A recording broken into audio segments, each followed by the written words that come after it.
We have already covered the top 2 rounds of your fantasy football drafts, going in depth, talking about the player discussions, the outlooks for all these guys. Today, we're going to close out this series by going through the 3rd round of fantasy football drafts. Rounds 1 to 3 is typically when you get that foundation for your fantasy football team. And this will be the last iteration of that video, taking a look at some of these guys. Through 3 rounds, I feel like you kind of know what you're getting into. You got a good foundation for your fantasy football draft so far. So this one should be a fun exercise going through in depth like we did in how the 1st round should look and how the 2nd round should look. And of course, we'll link those videos down below so that you guys can check those out. But Danny, let's get right into this. Let's not waste any time. We have the 2-3 turn players, guys that we're really excited about drafting. If you have an early pick and you start off your draft with, say, Tyreek Hill, Brandon Ayuk, or something like that, you can usually grab one of these guys in the 3rd round. Travis Kelce, Isiah Pacheco, Jalen Hurts, and Travis Etienne are the guys that we kind of have listed here.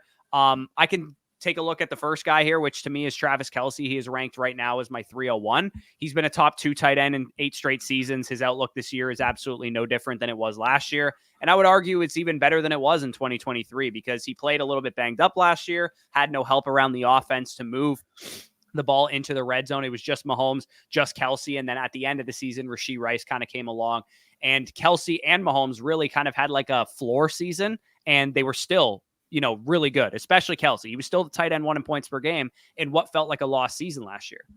Yeah, no, absolutely. With Travis Kelce, it's kind of funny how we've always been, the ageist of the, fantasy football community. The last couple of years, we pointed to the fact that Kelce, aging tight end, we can't do it. But that was more so when he was the 106 overall in ADP. That was more so when you had to take him over. I mean, for example, just looking at last year, you had to take him over wide receivers like CeeDee Lamb and A.J. Brown, who ended up being league winners. So it is funny when you're talking about us being high on Travis Kelce based off where he's currently going on underdog. And if you guys are unfamiliar, he's currently a 4th round pick on underdog. We're talking about a guy that, quite frankly, from an offensive complexion situation with Patrick Mahomes tied there, with potentially an overall better supporting cast, to potentially get Travis Kelce back up to the offensive insulation we saw from a couple years ago.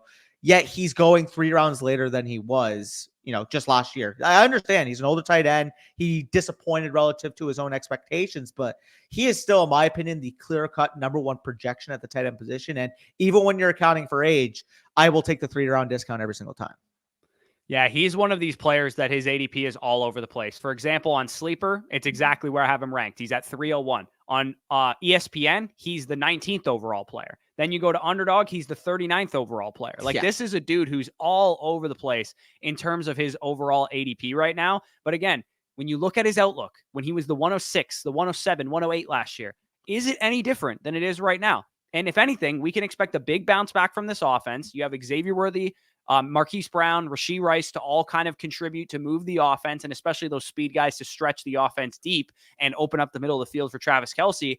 All of these guys are capable target earners. I get it, but Travis Kelce is the clear number 1 here. We have 6+ years of history with Patrick Mahomes, where he's been the alpha, even when Tyreek Hill was there, even when they had other weapons. He only scored 5 touchdowns last year. That's the first time in 4 years that that's happened where he's been under 9 touchdowns. So that also could correct itself back to when you're getting the amount of targets, the amount of touches that Travis Kelce is getting, you're usually expected to score 8, 9, 10+ touchdowns, especially when you play with Patrick freaking Mahomes, the Andy Reid-led Chiefs offense. This is a high-pace, high-pass attempt team. Such an easy projection to me. Again, in sleeper leagues and ESPN leagues, he'll probably go exactly where he's supposed to go. But in underdog drafts or sharper leagues where people are a little bit more hip to kind of age curves and things of that nature, he might slip a little bit. In the mid-3rd round, absolutely easy pick for me to make.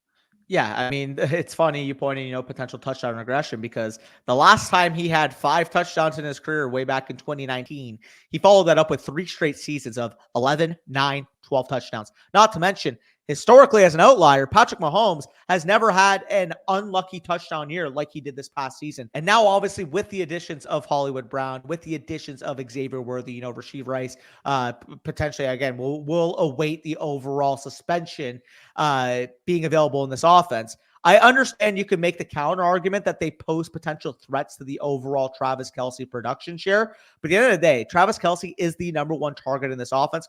Travis Kelce is the number 1 progression in terms of the offensive scheme. And when you get down to the red zone area, is there any other player in this offense, barring maybe another player we'll talk about in this 3rd round, potentially threatening the touchdown equity that Kelce has in this offense. Not necessarily. Again, I think Worthy, Brown, offer a lot between the 20s, but once you get down inside the 20, once you got down inside the 10, the two guys I expect to receive the football are Travis Kelce and Isiah Pacheco. Yeah, and I mean, we can transition right into Isiah Pacheco because he's another one of these guys with, I don't know what the Kansas City Chiefs, why their ADPs are so widespread across the board, because Isiah Pacheco is another one of these dudes that when you go on Underdog and you look and he's the 41st overall player and you're like, that's completely outlandish. In years past, you get the Kansas City Chiefs starting running back, a guy who we actually know is a good player, unlike Clyde Edwards-Helaire, and he gets a good workload, and he was like a top 10 running back down the stretch last year. He's the 17th overall player on ESPN Leagues, 41st overall player on Underdog, 33rd overall player on Sleeper Leagues, 23rd overall player on Yahoo. He's all over the place in terms of ADP right now. For me, I think he settles in as like a good early third rounder where you can start, same. like I said, two good wide receivers or maybe a good wide receiver and a good running back or something, and take Isiah Pacheco at a good value, because everything that I said about Kelce also applies to Pacheco, right? We want the touchdown scoring equity. We want the red zone work. We also have a guy who's proven that he can break off long runs, who's gotten better as a receiver, increased his route participation from like 30% at the beginning of last season, and down the stretch he was up near 50%. So this is a guy with no backfield competition. We know he's a good player. The box is going to get opened up by all these field stretching options. We know Patrick Mahomes, Andy Reid, and this offense are going to score points and going to bounce back. So why isn't Isiah Pacheco consensus wise a 2-3 turn pick across the board? I get it on Underdog, running back market, and all that kind of stuff, but even on Sleeper, he's going pretty much at like 33rd overall. So for me, this is a guy that, because there's ambiguity and kind of volatility to his value, it presents a little bit of a buying opportunity at the early third round price tag that I have him ranked at. Yeah, so you mentioned Travis Kelce is your 301. I have him currently ranked as my 304. Pacheco is my 302, like you said, in coordinates. Given our consensus, he ends up being the second overall player that we have ranked here. And I think he hit the nail on the head with Isiah Pacheco. So fun two stats for you here. Through weeks 4 through 17 this past season, he was the RB8 with 16.4 PPR points per game, 210 opportunities in that stretch, 19.1 opportunities per game. If you told me we were getting that type of progression, that type of overall projection, for a guy like Isiah Pacheco, I would say early third round, absolutely, I'm drafting him there. But when you also contextualize that he took another step up in the playoffs, again, weeks that mattered. If the Chiefs lost those games, they would have been out. They would have been not potentially running that back-to-back Super Bowl championships that they saw. With the offense needing to move the ball, score down the stretch in those playoff games, Isiah Pacheco, 23.25 opportunities per game, 12 targets across the playoff run, 16.4 PPR points per game. Again, he wasn't quite as efficient in the postseason as he was in the regular season, but when you combine the fact that he has been an efficient runner each of his last 2 years in the NFL, when he is on an offense that has a great offensive line, has added weapons on the outside, has goddamn Patrick Mahomes, when you combine the touchdown equity, the overall efficiency of the player, the potential target uptick, again, we saw a guy that in his first year in the NFL was basically a non-factor in the passing game, developed into that 3-down capable back this past season. Not to mention, when you look at the overall depth chart of the Chiefs released Jerick McKinnon this offseason, a guy that's battled injury, a guy that potentially could retire this offseason, but a guy that the last couple of years had a relevant third down role of this offense. We're talking about the biggest hurdle to third down work on the depth chart is guys that he already beat to that work last year. We're talking about Clyde Edwards-Helaire, a guy that he literally beat out to the overall workhorse role last year. Keontae Ingram, a guy who got 39 touches last year and averaged 2.1 yards per carry. Or Deneric Prince, a guy who didn't garner a single NFL snap this past season. We're talking about an offense that, quite frankly, assuming Mahomes is healthy, has the highest floor in the entirety of the NFL, will score points, and an uprising, ascending player with Isiah Pacheco. I mean, it's just such an easy button click. And the biggest thing that I take away is that we don't have a single Kansas City Chiefs player, according to Underdog ADP, going inside the first 3 rounds. I'm going to tell you right now, we're going to get to week 7, week 8, week 9. We're going to realize, why weren't we drafting Chiefs earlier? No, exactly. Like it totally makes sense to me. Like you said, 24 or more opportunities in 3 of the 4 playoff games. And yeah, like you're going to be a little bit inefficient, but you're also playing the Ravens, 49ers, Bills, and Dolphins. Yeah. Like they're all good teams. They probably all have good defenses minus really the Dolphins last year. So yeah, Pacheco easy button to click here. Let's talk about Jalen Hurts, who consensus-wise comes in as our quarterback one. It's mainly because I have Josh Allen a little bit lower. I have Hurts quarterback one. You have Josh Allen quarterback one, but you have Hurts and Allen a little bit closer together in overall ADP. The reason I have Hurts quarterback one, and the reason that I would be comfortable taking him, again, let's say you start your draft with 2 wide receivers or a running back and a wide receiver, and you're okay taking Jalen Hurts there in the early 3rd round, is because not only is he an elite rushing threat at the position, which we already know, 10 touchdowns or more in 3 straight seasons, 600 plus rushing yards in 3 straight seasons, surprisingly posted like a career low in rushing yards last year. He played 17 games, but only had 600 rushing yards, which was one of his lowest since he's been a starter. He also has elite weapons, which is something that you can't say about Josh Allen right now. A.J. Brown, Devonta Smith, Dallas Goedert, and now Saquon Barkley in the backfield. It's a top 5 offensive line, even without Jason Kelce there. High pace of play offense coming in with Kellen Moore. And again, we can say what we want about Kellen Moore. I know Danny's probably got some choice words about him, but Kellen Moore is installing a high pace of play, pass heavy offense simply because he's done that everywhere he's been. And Jalen Hurts has said in interviews that it is a brand new offense that they're installing there with Kellen Moore, which to me is great news for their tendencies because they've been bottom 8 in pass rate over expected in neutral game scripts the last 3 years and outside of the top 20 in pass attempts in total the last 2 seasons. So I believe we could see this Eagles offense air it out more, and that's going to be great for Jalen Hurts because we already know he has that tendency to run the football in addition to potentially some more pass volume this year. There's absolutely nothing wrong with his case. The only way that Jalen Hurts fails is the bottom falls out in Philadelphia, and it's a total train wreck that you don't want to be a part of. And given the talent that's there, I just don't see that as likely. Yeah, maybe Saquon Barkley commands a couple more goal line touches and Jalen Hurts doesn't score 15 rushing touchdowns this year. But even still, I think 600 plus rushing yards, 10 touchdowns on the ground is basically his rushing floor in addition to having he's never passed for 4,000 passing yards, for example. He's never passed for more than like 23, 25 touchdowns in a season. I think he has a higher passing ceiling than he usually does. And that's why I have him as quarterback one over Josh Allen. See, for me, I feel like you have to project a little bit to get him to the passing area that you're saying. Now, again, not saying he couldn't take another step. We saw, a couple of years ago, he was an MVP fit candidate. Obviously, what he's able to do with in terms of the Konami ability, what he's able to do in the rushing ability, especially when it gets down inside the 1 yard line. I mean, this was a guy that had 15 rushing touchdowns last year. This is not to say that Jalen Hurts is a bad fantasy projection. For what it's worth, I have him 2 spots after Josh Allen, but to me, when I look at Josh Allen, he is the safest click in fantasy football over the last 4 years, second, third, second, and overall most points per game. When you're talking about PPR scoring 4-point passing touchdown leagues, we're talking about a guy that last 4 years, when you've clicked the button on Josh Allen, he has finished as a top 3 option, not at the quarterback position, across all of fantasy football positions, including guys like Christian McCaffrey, including guys like, Tyreek Hill, CeeDee Lamb last year. Josh Allen is that type of elite option. We know what he is as a real life talent. Obviously, the nucleus of the Bills offense. Again, as much as I like Jalen Hurts, I can't say Jalen Hurts is the nucleus of his offense. I can absolutely say that to be the case with Josh Allen, a guy that is a threat any given year to have 45 plus combined touchdowns. Again, as much as I like Jalen Hurts, the difference for me is that even though Josh Allen is losing Stephon Diggs, I feel more comfortable projecting him as a passer than I do Jalen Hurts. Not to mention, we're talking about down the stretch last year. Yeah, he's losing Stephon Diggs, but Stephon Diggs was not Stephon Diggs down the stretch last year. We're talking about a guy that was sub 1.3 yards per route run, that was outside of the top 40 overall fantasy scoring wide receivers. And even despite that, again, that's weeks 9 on. Josh Allen was averaging over 24 points per game in 4-point passing touchdown leagues. To me, with Josh Allen, because, again, I think he's the second best overall quarterback in the league. Even if you're lower on Josh Allen comparatively, I think it's a pretty consensus that he's a top 4, top 5 overall quarterback. From an overall talent perspective, from an overall offensive involvement perspective, we're talking about a guy that also had over 700 rushing yards, 15 rushing touchdowns last year.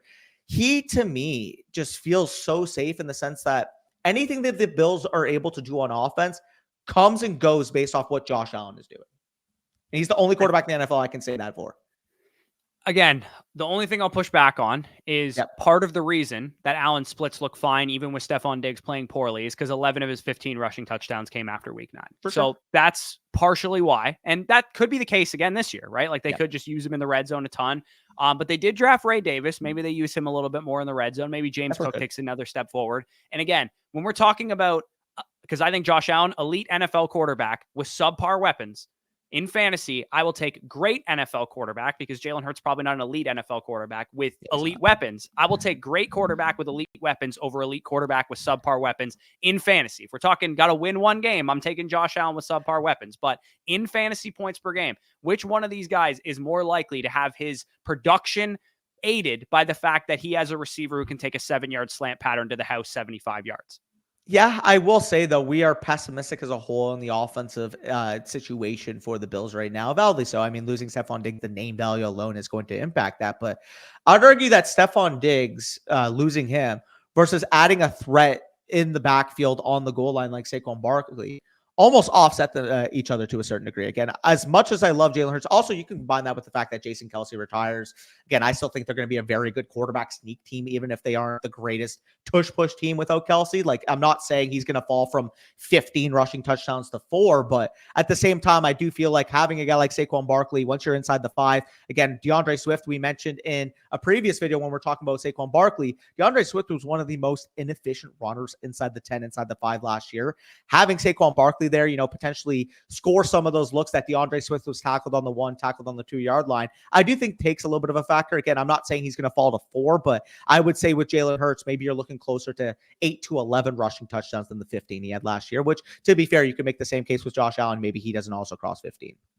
Yeah, I would say with everything that went wrong with the Philadelphia Eagles last year, I mean, before the bottom fell out, Jalen Hurts was averaging 24.5 points per game. Like, he was just as dominant as Josh Allen. And the year before, Jalen Hurts actually outscored Josh Allen, even though Josh Allen had Stephon Diggs and had the other weapons. So for me, I think if we're not thinking about what happened in the past, we're thinking about what's going to happen this year. I think that Jalen Hurts projects a little bit better. But again, I really like both guys, and we kind of went through the cases of both guys already, so we don't even really need to talk about Josh Allen again.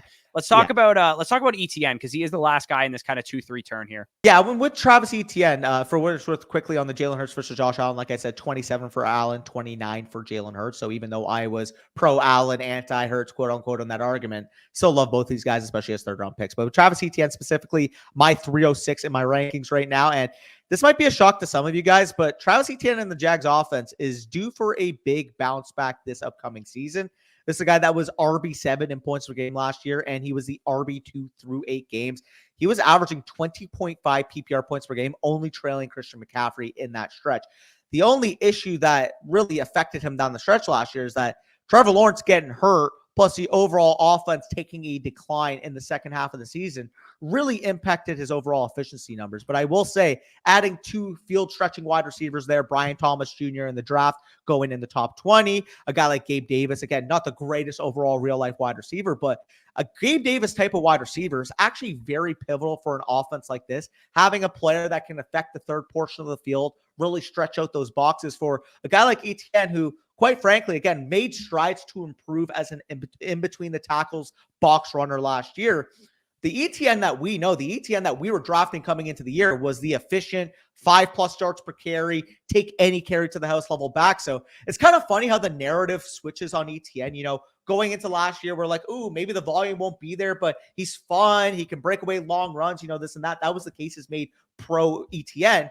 Whereas the pro Etienne this year is just simply due to the volume. Like, guys, and realize that if the offense gets better, the offense gets more efficient, we can look at, potential 2022 level efficiency from Travis Etienne coming back onto the season. That's why the running back position as a whole is one of the most volatile positions in all of football, because when your quarterback is hurt, like Trevor Lawrence was last year, when your offense is underperforming as a whole, obviously, you're not going to perform as efficiently as a running back. On top of that, of course, Etienne battling his own injuries. A guy who had 340 opportunities last year just feels like a general market misprice.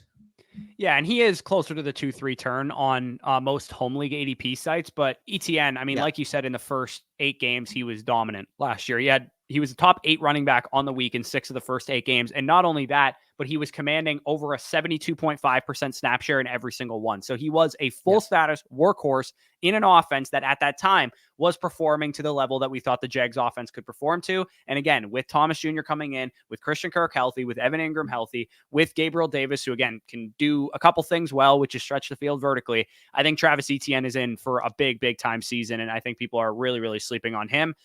We could probably move off of Just Etienne one last unless you have thing. anything else to add. Just one last thing. It's funny to me because the way I kind of describe Etienne as a whole is that the bull case, like I kind of made a reference to, is him refining that efficiency from 2022, improving offense, health of Trevor Lawrence. Everything kind of goes right this year that it possibly didn't down the stretch last year. And we see him maintain the majority of that massive workload. Again, this is an RB depth chart that had Tank Bigsby on it, one of the worst graded running backs in the NFL last year. And although I don't mind, mixing in some scroll the F down, Keelan Robinson picks in the 18th round of my best ball drafts, like he's a sub 190-pound receiving back. He's not a big dent to Travis Etienne's workload. So people that are worried that he's not going to maintain this workload, point to me who on this depth chart is going to take it from him. Yeah, sure. Tank Bigsby was a third-round pick last year. He was also the most inefficient running back in the league last year. So are we going to count the third-round draft capital, or are we going to count the actual evidence of him being a bad running back? Yeah, him and Pacheco are so similar for the same. Like, it's just they have no backfield competition. They're both young running backs in their prime on offenses that we think will be better than they were in 2023. Me and you both have respectively two of these receivers in the mid-third range. We already kind of touched on Josh Allen, so we could probably skip over him. But yeah, I'll talk about Malik Nabers if you want to talk about Cooper Kupp. Malik Nabers, one of these guys, again, similar to a lot of the players in this range, because the ADP consensus is a lot more all over the place in this round than it is in the first two rounds. Yeah, Malik Nabers, one of the guys that on Underdog, you got to spend the 27th overall pick on. However, on ESPN, he's available at the 56th overall pick. On Yahoo and NFL, he's outside of the first 5 rounds in ADP. And even on Sleeper, we're talking about the 38th overall player. So I have him higher than he goes in most home league platforms right now. And the reason for that is he's an elite prospect. Like, I'm not just saying, oh, we can hear elite prospect all we want. Second best prospect since 2016 in the FSC prospect model, ahead of Jamar Chase, ahead of CeeDee Lamb, an alpha at Louisiana State University, one of the big programs in the SEC, alpha Brian Thomas Jr. to the tune of 1,500 plus yards, 14 touchdowns, led college football in receiving grade, early declare, elite athlete, big school, top 10 pick. You can't draw up a wide receiver prospect in a lab as good as Malik Nabers, especially when you account for how good he plays on film as well. The dude's absolutely nails, but everybody wants to focus on where he went. And I get it. People might be wondering, how can he overcome Daniel Jones? How can he overcome the Giants offense? This is how. He's just that good. That's how he overcomes it. He elevates the play of the offense because he comes in from day one and he's a top 10 NFL wide receiver, a top 15 NFL wide receiver. Daniel Jones has never had a number one receiver. Now, I'm not going to sit here and say that Daniel Jones can become a good quarterback all of a sudden, because he's probably not a good quarterback. But we're 1 year removed from Daniel Jones getting a big extension on the basis of him making the playoffs with Darius Slayton and Richie James Jr. as his top 2 receivers. So I look at Malik Nabers, and Daniel Jones might not be much, but he's good enough to get him the football. And no wonder Daniel Jones can't support a number one wide receiver when he's never had one. He's got Darius Slayton and Richie James, the last 2 good receivers he's had, over 700 receiving yards. We're talking about guys that would be wide receiver 4s on, like, the Buccaneers, for example. Like, Trey Palmer is the 4th best wide receiver on the Buccaneers, and he's better than Darius Slayton. So Malik Nabers coming in addition to, like, maybe Jalen Hyatt takes a step forward, Wan'Dale Robinson's second year removed from an ACL tear, I can paint a picture where the Giants are at least average to below average on offense. Obviously, if they're a bottom 3 NFL offense, this is probably not a good ranking of Malik Nabers. But to me, I think that he's the floor raiser and the ceiling raiser of this offense.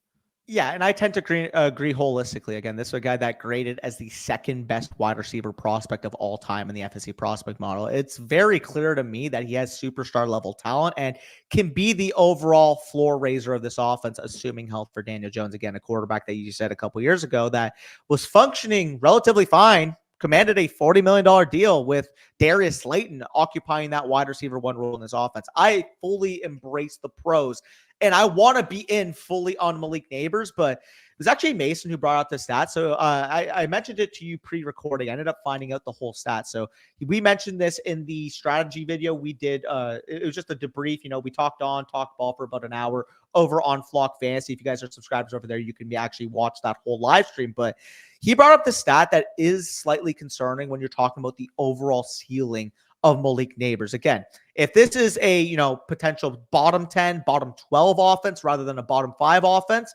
it's going to be able to play. But if you're projecting offenses out, the Giants are more than likely to be, if not a bottom 5 offense, right on the cusp of it, probably a bottom 6, bottom 7 offense, just strictly off the projections, right? Yeah. And when you're looking at in the last 10 years, so 50 sampled wide receivers, the wide receiver one on each of those bottom 5 offenses, if you're talking about the hit rates of them finishing as a top 12 option. So Mason actually pointed this out again. I'm going to give him the shout out. This is his work. This is not something I, came up on the fly. He actually did bring this up to me. The hit rates of finishing as a top 12 wide receiver in a bottom 5 offense historically across the last 50 samples has been a 4% hit rate. 2 of the 50 sampled wide receivers. 8 of the 50 sampled wide receivers, aka 16%, hit even a top 24 rate. So again, I think he's a historical outlier for what it's worth, but he needs to be quite literally a historical outlier if this Giants offense disappoints holistically for him to pay off at a 3rd round ADP. That's fair. And again, I have him ranked higher than he goes on home league platforms. On Underdog, the reason we're drafting him this high, obviously, is the late season appeal of rookie wide receivers and the fact that he's a big yards after catch, spike week type of dude. But in home leagues, yeah, I would rather get him closer to the 3-4 turn than I would get him kind of in the mid-3rd where I have him ranked. And I can't guarantee that he'll be my 305 for the rest of the offseason, but right now, or my 306, sorry, for the rest of the offseason. But for right now, this is where I have him ranked on the basis that I feel like I would have 2 solidified lockdown dudes at the beginning, especially if I'm going like a 0 RB, for example, and I started my draft with Amon-Ra St. Brown and Brandon Ayuk as my first 2 picks, and I could grab Malik Nabers as my wide receiver 3 for that upside swing, because I do feel like he has a tremendous ceiling. He could elevate this offense even beyond a below average offense to a potentially average or even a half decent offense if he's the type of dude that I think he can be. But we can pivot to Cooper Kupp, who you also have kind of ranked in this area. Yeah, so for what it's worth, again, he is my 301 ranked player. This is not saying he is a riskless asset. I'm not saying that he is the safest player in this range, as I'm sure you're going to get into in a second. Again, he is the most divisive player in the 3rd round at the moment, but he has the widest range of outcomes in this 3rd round pool for a reason. I understand the bear case. I understand, he's dealt with injuries or he didn't look quite as efficient last year, even when he was fully healthy. I get that. But in the games he played over 50% of the snaps with Matthew Stafford in the lineup, he was still very productive. Again, a 26% target share, 15.6 PPR points per game, which would have equated to a mid-range wide receiver 2. Very, very good profile. But the main allure for me is the attachment to a potential top 10 offense with the Rams. An offense that is spearheaded by Matthew Stafford. Again, when I made the case for Puka Nacua, you would have heard this stat. 4th highest PFF passing grade in the NFL last year. Highest big-time throw rate in the entirety of the NFL when healthy last year. As well as an offense, like I said, with the Kyren Williams bit. There's an offense that when Kyren Williams and Matthew Stafford were healthy, ranked 2nd in EPA per play in the entirety of the NFL. Again, projecting into the year, Kupp is a top 2 target on an offense that, quite frankly, has consistently performed as one of the most efficient in the NFL during the Stafford tenure. And the bet for me is really just he's still got it after these 2 injuries. Again, is he going to be 2021 Cooper Kupp, setting records, literally breaking the receiving record, 1,900 plus receiving yards, 16 plus receiving touchdowns? Not necessarily, because I do feel like with Puka Nacua there, that will impact his overall ceiling. But when we're talking about the fact that now he gets a full offseason acclimated to the overall complexion of this offense, Puka Nacua, Kyren Williams, Matthew Stafford, full offseason working together. If Cooper Kupp's healthy, I still believe in the overall offensive insulation to keep him as a top 20 overall wide receiver. And assuming that he's anywhere close to what he was in 2021. Again, I'm not saying 2021 Kupp himself, but even if he's 80% of what that season was, we're still looking at a pretty solid top 12 to top 15 overall wide receiver projection that you're getting in the wide receiver 20 range. Again, the downside risk absolutely is there. There's a reason that, he's a 3rd round pick rather than probably the 2nd round pick that, assuming he was fully healthy coming into the year, people would be ranking him at. But at the same time, once you get to this round 3, 4, 5, 6, 7 range, there's wide receivers with question marks. And again, that'll tie back to the first 2 rounds video, why I had Breece Hall and Bijan Robinson, despite strong projections for them this season as my 107 and 108. Structurally, I just want to start with 2 wide receivers at the top of my draft. And when I get to this 3rd round range, I would rather bet on the Rams offense and I'd rather bet on Cooper Kupp refining his form than a lot of these wonky profiles, man. Yeah, it's tough because there is legitimate case to say that Cooper Kupp did fall off as a talent last year. Because it's not like this was in his 2022 season, for example, after his historic 2021, he still had an 88.1 receiving grade, even though he missed time. He still had what was it, 2.4 yards per route run, even though he missed time. But last year, that number cratered down to a 1.86 yards per route run, to 72.2 receiving grade.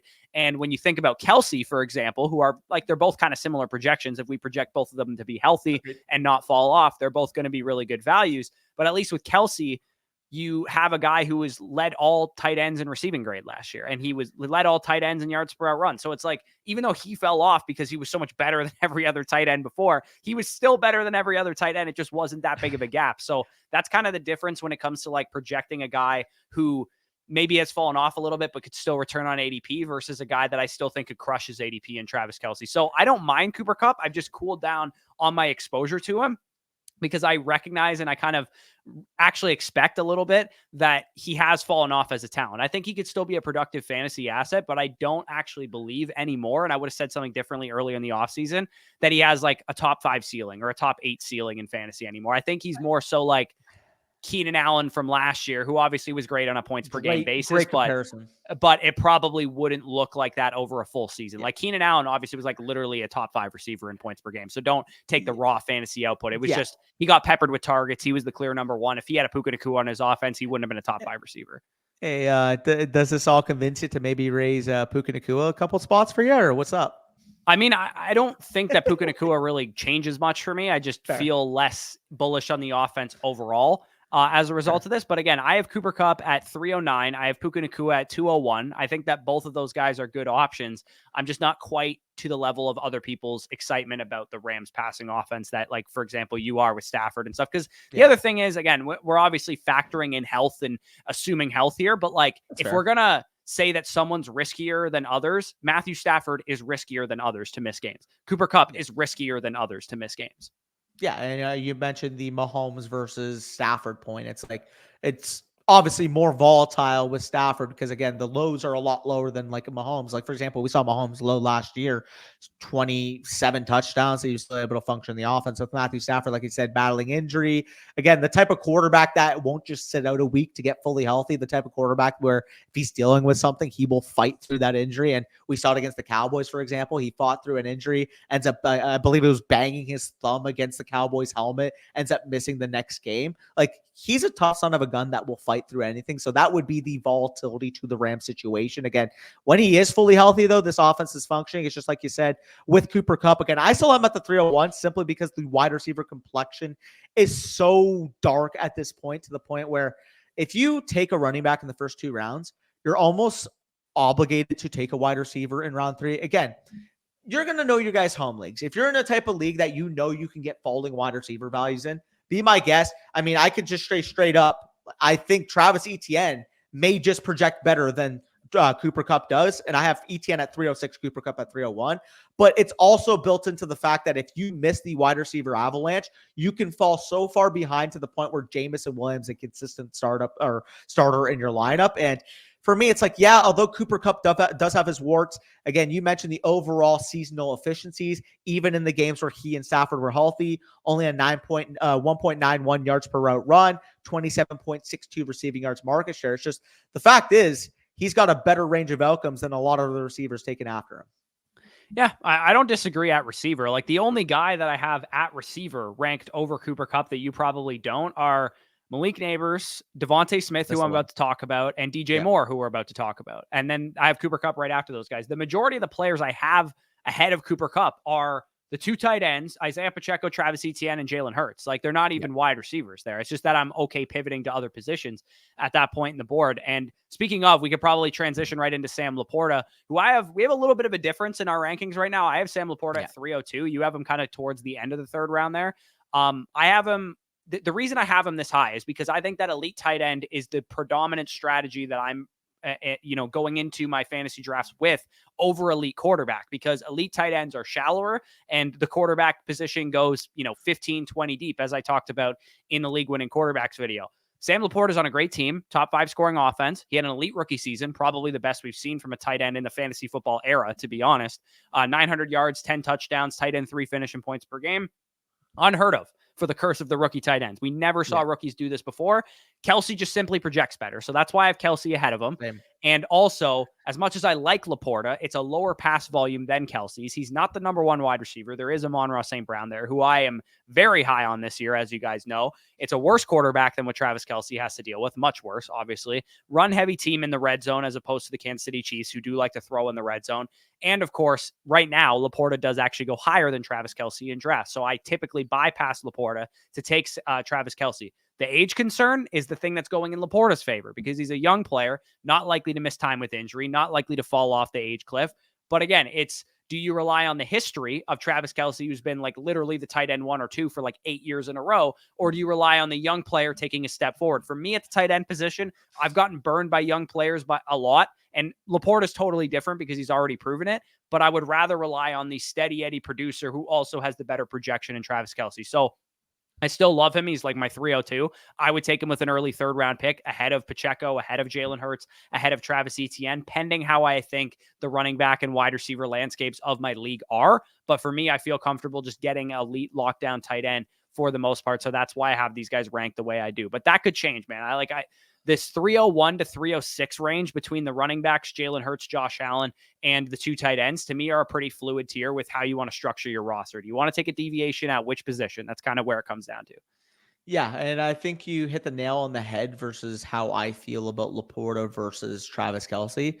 Again, I really like Sam Laporta. I think he's a very, very stud young talent. Obviously, good offensive projection, very, very good rookie season. Like, it's not to say that I'm low on the player. It's more so that I have first of all, the wide receivers ranked higher than you. B, I do have both of the top 2 quarterbacks ranked higher than Sam Laporta, simply because although that I would rather get an elite tight end early, comparably to like quarterbacks 3, 4, 5 on, those top 2 quarterbacks to me have legitimate 22, 23 point per game projections. And even if I'm favorable to Sam Laporta, we're probably talking about a 14.5, 15 point per game type of tight end. Like, for me with Sam Laporta, I think it's much more likely he finishes out the way a guy like TJ Hawkinson did once he got traded to Minnesota versus him actually outscoring a guy like Travis Kelce. So when it comes down to it, again, I can't rank him above Travis Kelce. I would have to get him at the late portion of the third round to feel comfortable, simply because, again, if I'm taking a tight end in the third round, he needs to project as the tight end 1 at his position. Otherwise, I would just rather catch up a wide receiver. Yeah, that's fair. I just look at the 2v2s of the quarterback and tight end position and be like, would I rather have Sam Laporta in the middle of round 3 where he currently goes and Tua Tagovailoa as the 11th round quarterback that I get? Or would I rather take Jalen Hurts in round 3 and whatever crappy tight end I'm going to get in round 11? Where I would do that. So to me, it's just that the quarterback position is deeper, which is making me inherently a little bit lower on the quarterback position than I usually am, because we've seen this in the dynasty landscape. The dynasty tight end landscape is a little bit deeper than the redraft tight end landscape, and that makes me less inclined to take a deviation in the mid rounds in a dynasty startup draft for a tight end. But in redraft, that's not really the case because we have these guys that project just so much better than the other guys, and that's why I'm more willing to deviate for them. No, I think that is definitely fair. Again, Laporta is a very, very good player. I'm not just going to sit here and say he isn't. It's just for me, knowing the opportunity cost at wide receiver specifically and knowing just how much of a needle mover those quarterbacks are. Again, I think Laporta's a needle mover, but I don't think he has the opportunity, like I said, to not only finish, like, again, I think if Kelce's healthier, Kelce is going to outscore him this year, but with Josh Allen and Jalen Hurts, you can make the case that the difference between them and quarterback 3, quarterback 4, quarterback 5 could legitimately be 2 to 3 points per game. Yeah. And again, I personally think that Mahomes projects really well this year. Lamar projects really well this year. And again, even if I'm getting, say, 23, 24 points per game out of Jalen Hurts, like there's quarterbacks in round 10 and 11 that'll give me 20 points per game. And to me, that's enough of a less of a trade-off than the difference you're getting in the tight ends in that range. So I'll quickly touch on Devonta Smith just because his case is very similar to Jalen Hurts, and then you can talk about DJ Moore here. He was wide receiver 20 in PPR points per game, so I have him as my 306, right, or my 307 right now. Led the NFL in route participation percentage. I mean, the Eagles don't rotate wide receivers. It is A.J. Brown and Devonta Smith out there on literally every single route. 23% target share in an offense with A.J. Brown, which is very, very impressive because we know how good A.J. Brown is. And as I talked about with Jalen Hurts, I expect a lot more pass volume in this offense. And to me, the biggest beneficiary of that is Devonta Smith, because if you have a pie, right, the bigger the pie is, the more that's left over after the superstar eats. So as much as AJ Brown is going to be a huge beneficiary of more pass volume, to me, it actually benefits Devonta Smith more because he has a chance to actually be a top 10 fantasy wide receiver if the Eagles throw the ball 600 plus times this season. And to me, he's just a superstar talent. Yeah, probably won't be a top 5 wide receiver in fantasy unless AJ Brown goes down. But for me, I still think that I will take a top 6 to 12 fantasy wide receiver in the mid to late portion of the third round where Smith goes. I can't get wide receiver 6 to 12. That's a big tell me right now which wide receivers have higher ceilings, and I'll definitely agree or disagree with you. Deebo Samuel. Deebo Samuel goes higher than this. So somebody that goes around Smith or lower. I mean, Cooper Kupp, straight up. I don't think so. I think Smith has a higher ceiling. I think Smith has a higher ceiling, and he's much safer. Better passing quarterback, better overall passing volume, and not to mention Cooper Kupp. I don't think the volume will be that much different for Philadelphia than it will be for the Rams this year. I completely disagree. We'll make a bet on that. And I have no injury concerns about Kupp or about Smith too. We'll make a bet on that. I would say DJ Moore easily has a higher ceiling. I don't think that DJ Moore is guaranteed locked and loaded going to lead this team in targets by far and away. Like, he might be the number one with like a 23% target share or whatever. But Odunze's a dude, man. And Keenan Allen can command targets too. And they have a rookie quarterback and not a guy who's been an MVP candidate in the past. No, I get that. But at the same time, if we're talking about overall volume, as much as Jalen Hurts was an MVP candidate in the past, like, it's not like he's had an overall big volume year. The issue that I have with Devonta Smith as a whole is that we're talking about even before the Eagles collapse. And when I say Eagles collapse, I'm not saying like, oh, like they were like they were bad down the stretch. I'm more so saying like this was even when they were in their 10-1 start. This was when they were, breaking the NFL. Are they the best team in the NFL?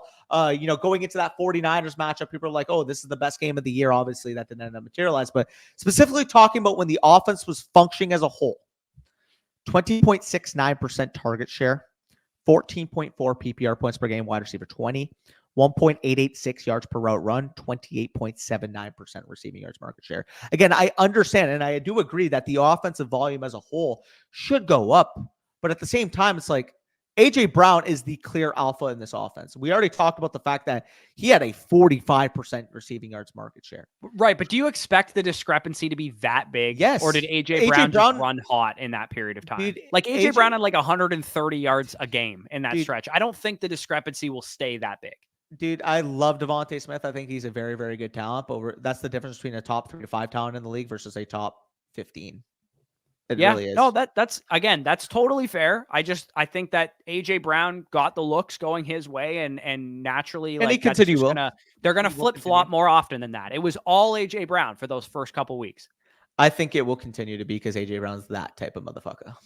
Yeah, he is. He's a sick player. And honestly, like Devonta Smith, for what it's worth, both of us are higher on him than the market in redraft leagues, right? In home leagues, 45th overall ADP on Sleeper, 49th overall ADP on ESPN, 34th overall ADP on NFL, and 44th overall on Yahoo. So Underdog might have him at 27 overall or something like that, 25 overall. 301. He's a 2-3 turn pick on Underdog because he's a wide receiver, and we all love wide receivers on Underdog. But in home leagues, man, you can get this guy with your 4th pick, let alone your 3rd pick. So for me, 3-4 turn is exactly where he belongs. And that's where I'd feel very comfortable taking him, to be honest. Yeah. And even though I've said like, oh, I wouldn't take him at the early 3rd, because I agree. I absolutely would not take him at the 301. That ADP is pretty absurd. I understand why people are maybe grabbing CeeDee Lamb. They want to grab Devonta Smith, week 17 correlation, especially specifically on Underdog. But in your home leagues, if he's more of a 3-4 turn pick, that's where I'm at. Again, he's my 310 ranked player.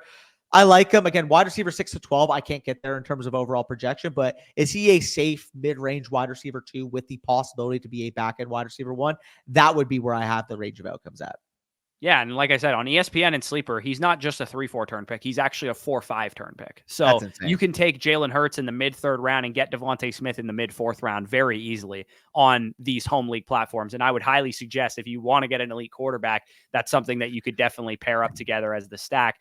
Let's talk about DJ Moore, and then we'll break down quickly, rapid fire, the last couple of guys who each of us kind of have in this 3rd round range, but the other doesn't. So DJ Moore, we both do have in the 3rd round, so I'll let you break him down. So it's funny. I just mentioned, you're talking about receivers that potentially have a higher ceiling. I mentioned the name DJ Moore.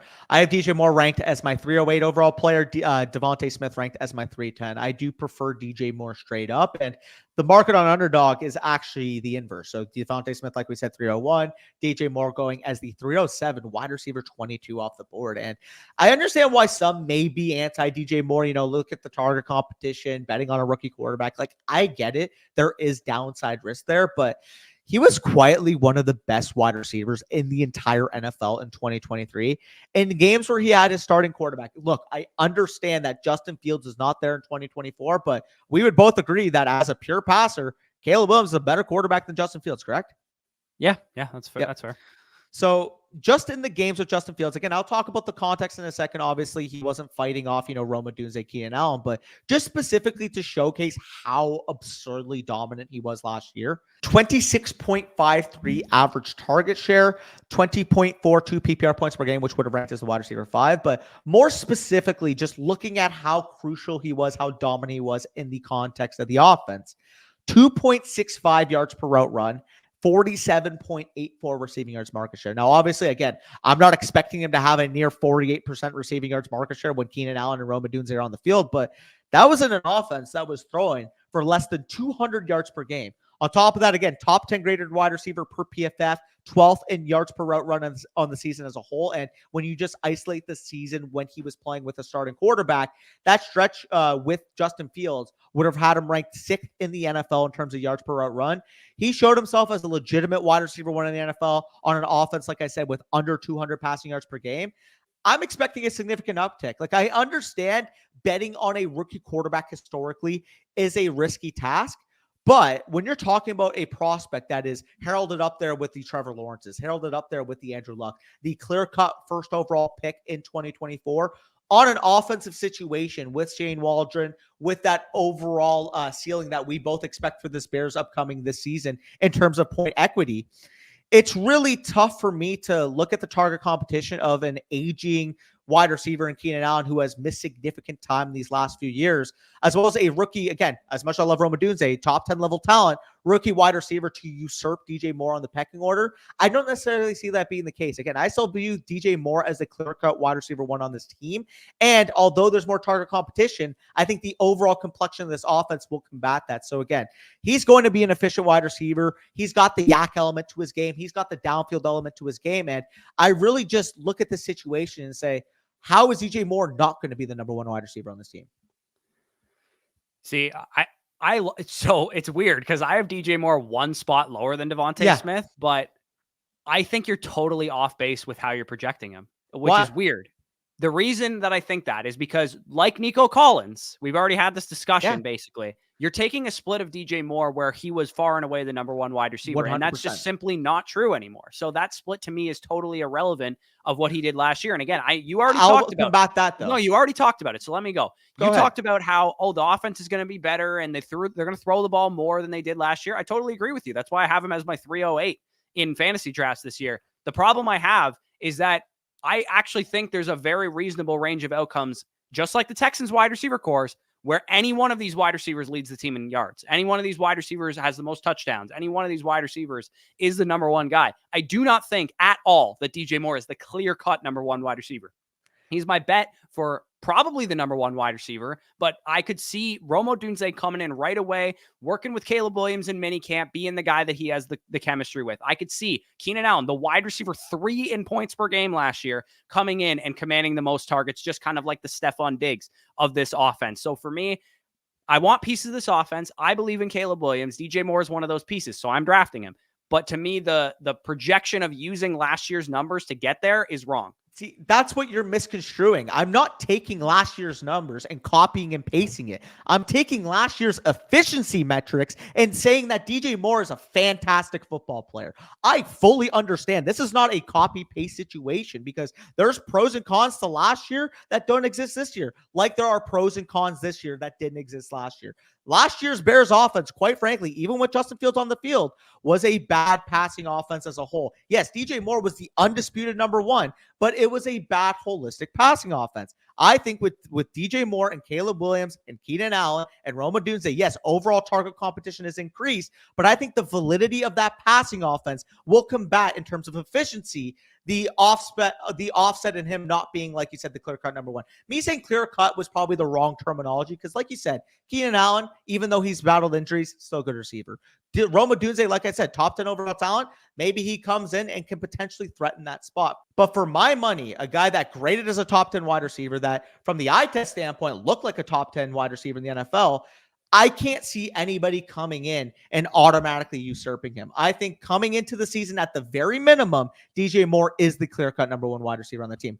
Will that materialize by week 4, by week 5, by week 8?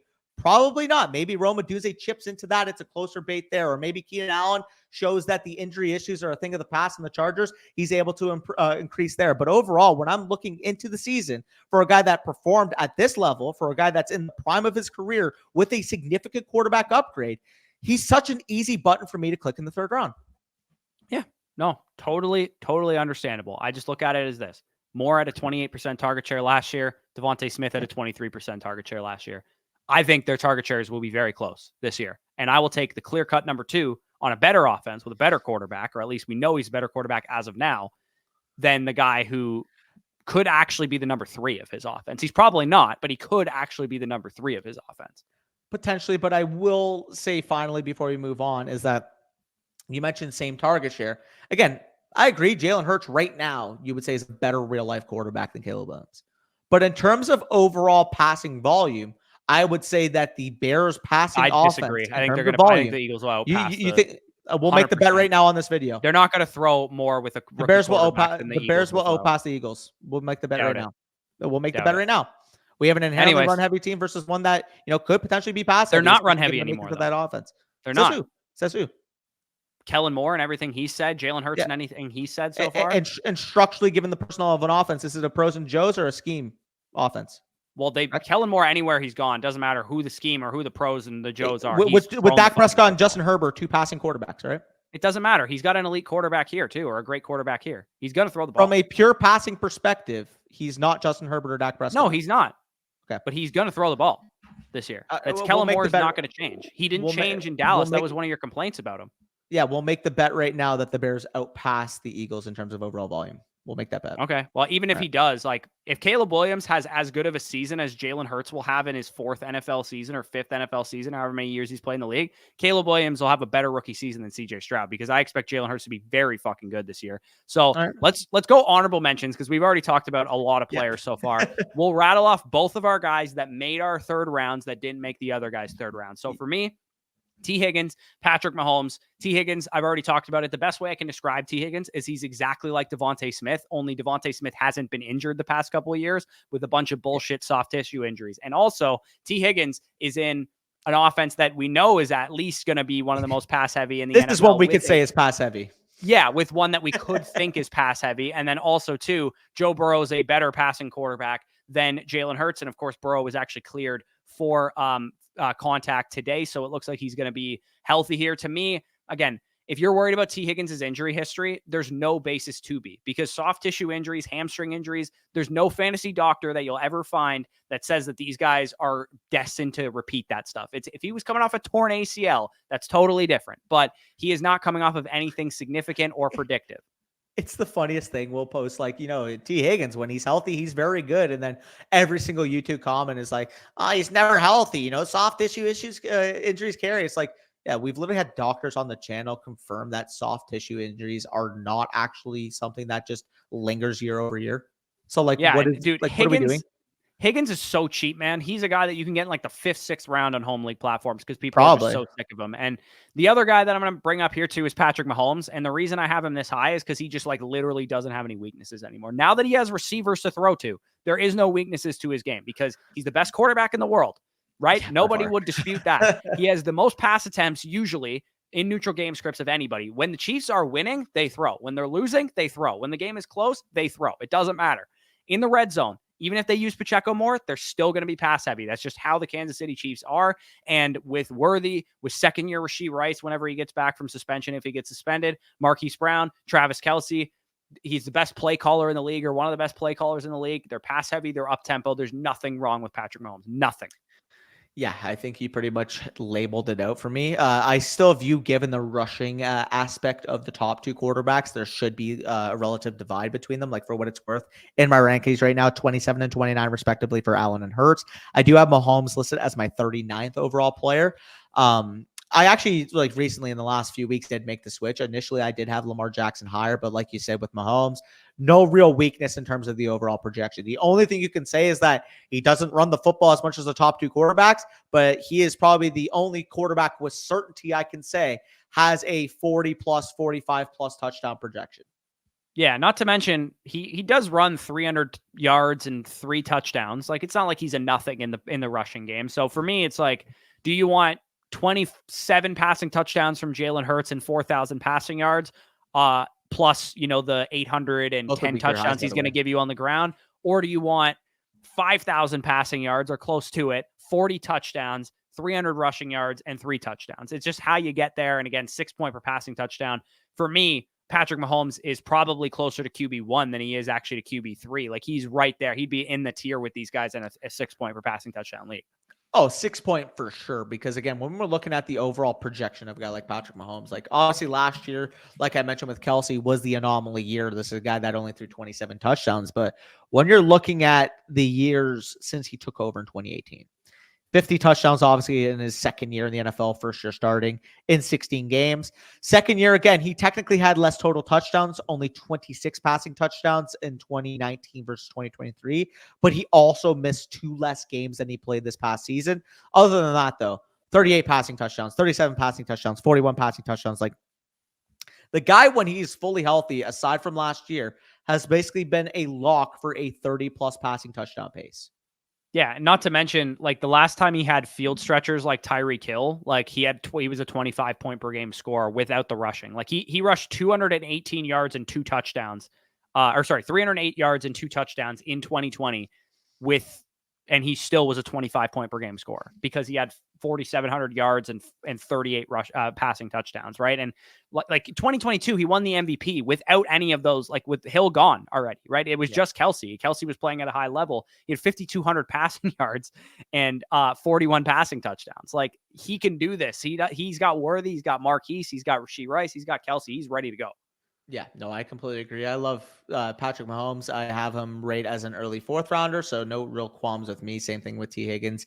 They are very, very close to my rankings. And I'll quickly run it down with my 2 players that you don't have on that I do. 309, I have Kyren Williams ranked here. And look, I understand the pessimism across the overall Kyren Williams projection with the addition of a guy like Blake Corum this offseason, but I will make the case that he's a fine pick at ADP. I'm not going to sit here and say I love him at ADP because he is going off the board on underdog as the 28th overall player. So if you guys are doing the math, I have him a little bit behind that. 28th would be the 304.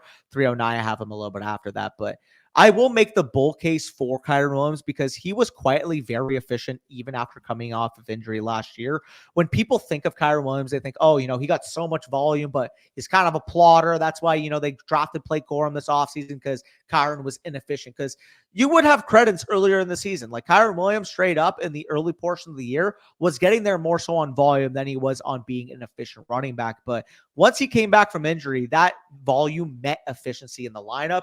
You guys can see from weeks 12 to 17, 8.94 yards per carry, 4.19, 4.56, 5.63, 4.73, 4.35 respectively. And when we look at his overall truth, aka contextualized game log, in the games where all of the Rams' weapons were healthy, he was still a key function of this offense. 21.68 PPR points per game, RB2 in that sample size. Not to mention, again, yes, he was getting a ton of work, 22 opportunities per game overall, but he was averaging over 5 yards per carry. He was basically punching in a touchdown per game. And like I said, this is an offense that was the second most efficient unit in the NFL in terms of EPA per play when both he and Stafford were healthy. Not to mention, this is a run-heavy offense once they get inside the red zone in LA. Kyren Williams, despite missing 5 games last year, tied for 4th in red zone carries with 50. 13 inside the 5 rushing attempts, which tied for 8th in the NFL, despite missing, like I said, 5 games. Again, Blake Corum will eat into with his work. I watched Blake Corum for the last couple of years at Michigan. He is a good running back, especially one that can accommodate to the NFL right away. But even if he doesn't project for the 78.4% opportunity share he had last year, even Kyren Williams at 60 to 65% of the opportunities on a good projectable offense that loves to run the football when they're close to the goal line makes it a palpable third round pick. Because if he had the exact same situation he had last year, he'd be going at the end of the first, early second round.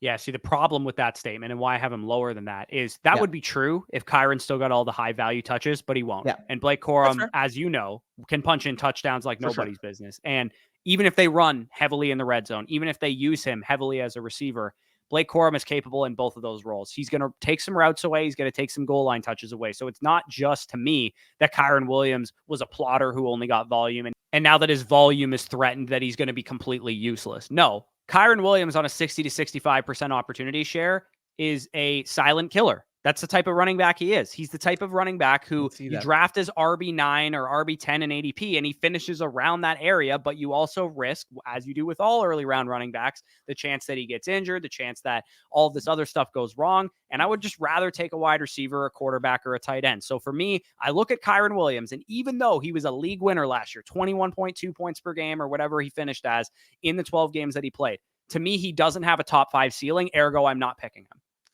See, I would argue that he does have, again, does he have a top 2, top 3 ceiling? No, but I think he can skirt into the Okay, well, let's talk about the 6. 5 running backs that he's got to outscore. Because is he outscoring McCaffrey? No. Is he outscoring Brees or Bijan? No. Is he outscoring Jahmyr Gibbs? Because they'd have a similar opportunity share. Do you trust Jahmyr Gibbs more? I trust Jahmyr Gibbs. Again, I have Jahmyr Gibbs. I have Saquon Barkley. I have a few other running backs ranked ahead of him. Taylor, Etienne, you think he's outscoring those guys? Again, I have those guys ranked above him, but we're talking about overall ceiling projection. Even at a 60 to 65% opportunity share, he can very well be in the striking distance of those guys, if not even outproduce a couple of them, to be honest. This offense is going to score touchdowns. I think we're looking at a very similar projection to Pacheco and Etienne. The only difference is that Pacheco and Etienne own their high value touches because there's no backfield competition. So that's the difference between Pacheco and Etienne versus Kyren for me.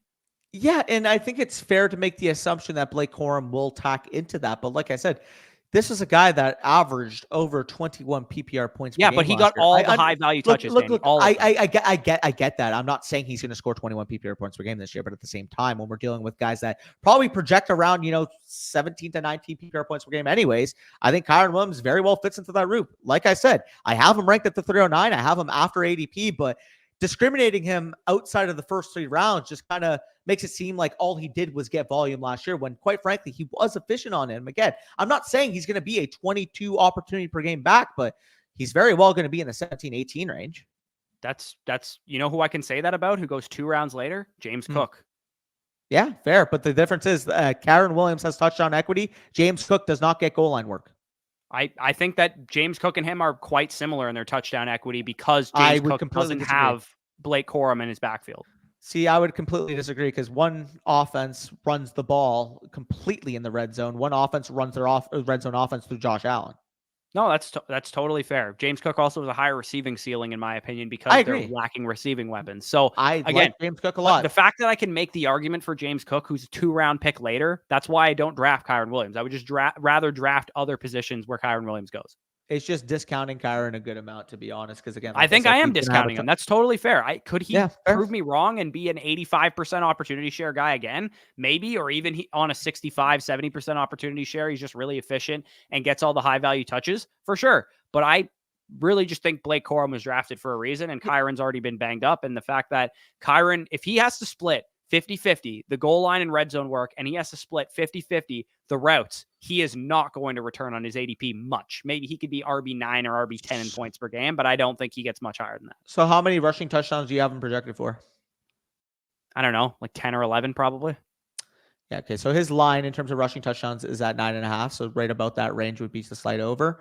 As much as I love Saquon Barkley, his line is set at 7.5. Again, I love Saquon Barkley. Yeah, but I just think that's mispriced. I agree, but at the same time, I feel like you're discounting the touchdown equity that Kyren has, even with Blake Corum added to the offense. This is still, again, second in EPA per play when Stafford and Kyren were healthy. I view Blake Corum as more so the insurance against Kyren with a potential, 10, 11 touch standalone value, rather than a guy that's automatically going to usurp 15 touches per game.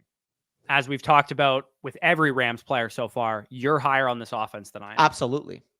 Yeah, that's the difference, is that I don't think this offense will be a top 2 EPA offense this year. Yeah, and so we just mentioned the Rams. We'll talk about the final player before this goes too long. And funny that we were just talking about Kyren Williams, because the final player inside of my top 3 rounds at my 311 spot is actually his divisional rival with DK Metcalf of the Seattle Seahawks. He's an extremely interesting case. He's a guy that has finished as the wide receiver 25 and wide receiver 22 in PPR points per game in the last 2 years. He hasn't been a wide receiver one since his second year in the NFL, but I am cautiously optimistic that he can get back to that mid wide receiver 2 territory in fantasy this upcoming season. When the offense was functioning at full health last year, DK was at his best. He is not some elite number 1 alpha wide receiver where we're looking at strictly volume because they're a good enough player to make up for inefficiencies in their offense. To me, when I see DK Metcalf, he's more of a ceiling raising wide receiver rather than a floor raising wide receiver. If you're asking him to run the full allotment of the routes, be the clear number 1 alpha, number 1 wide receiver, I honestly don't view DK Metcalf as that type of wide receiver. However, like I said, having more consistent pieces around him really raises his projection, in my opinion. He is imperfect, but the element he does bring to the table is down the field, scoring touchdowns, 6'4", 215-pound X-wide receiver, and an offense that, quite frankly, should be willing to be more aggressive in 2024. We're looking at the same offensive philosophy from Ryan Grubb that we saw at Washington University this past year. And obviously, you guys, saw Michael Penix, saw Roma Dunze, saw Jalen McMillan, Jalen Polk absolutely airing it out in college this year. And when we're looking at the context of the Seahawks offense, it's almost constructed similarly in the fact that you have your downfield wide receiver there with DK Metcalf. You have your slot wide receiver there with a guy like Jackson Smith and Jigba, and you have your field stretching Z wide receiver there with Tyler Lockett. As per Hayden Winks of Underdog as well, the Washington Husky offense last year ranked 8th in pass rate and 4th in deep pass rate. And like I said, those are 2 big functions of how DK Metcalf pays off. Working down the field, catching big plays, not the type of wide receiver anymore that's going to give you consistent 3-level production, but more so a wide receiver that can capitalize on those deep targets down the field. Again, Tyler Lockett, I just made reference to, he's still a fine football player, but he's a guy that actually has regressed in his last 2 seasons. A guy that peaked at 2.35 yards per route run in 2021, which in the last 2 years has fell down dramatically to 1.89 and then 1.61 respectively in 2022 and 2023. JSN, you guys know I'm optimistic about him, but I still feel like he projects as the number 2 wide receiver on this team after Metcalf. And going into the offseason, I wanted to have Metcalf lower. Again, this is a guy that, now is entering his age 26 year, hasn't really been a consistent wide receiver 2 in the last few years, but with Ryan Grubb coming over, with the overall complexion of this offense potentially being more aggressive down the field, I had to change my tune on DK. Again, not a guy I'm going to be overweight on, a guy that's going at the off the board as the 303 on Underdog, still would be a late 3rd rounder for me, but especially in home leagues, once he falls closer to that 3-4 turn 4th round area, I will be having a lot more DK Metcalf. Yeah, I mean, I have him at 37, so he's literally the guy that just missed the cut for me. And also, I have Mahomes as my 312, so if you didn't need a quarterback or didn't want to take a quarterback, you could just take Metcalf there, no problem.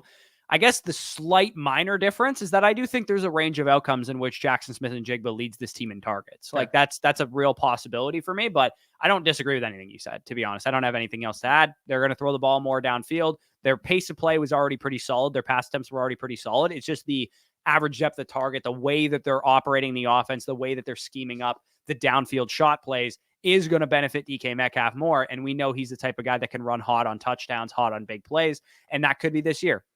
New scheme, haven't seen it in the NFL. It's possible defenses don't know how to defend it, and DK gets loose for a couple big touchdowns, and that's how he pays off at his ADP. So you're right. I was lower on him coming into the offseason. Schematic changes have kind of changed my tune on DK Metcalf. So I know we went a little bit long on this one. Again, this is the final how this round of fantasy drafts should be going. We ranked the first round, ranked the second round. Now we ranked the third round and basically had all the debates, had all the discussions. Do these guys belong here? That was basically the goal of these 3 videos so that we could really refine down how our rankings would look early in drafts, because this is where those picks matter. You don't want to miss on these guys. It sometimes is not a matter of ranking the players in the right area. It's who you rank over who, because when you're on the clock, you got to make a decision. And when you're on the clock making a decision, we're hoping that you guys make the right ones. And that's why we went through this as in-depth as we did.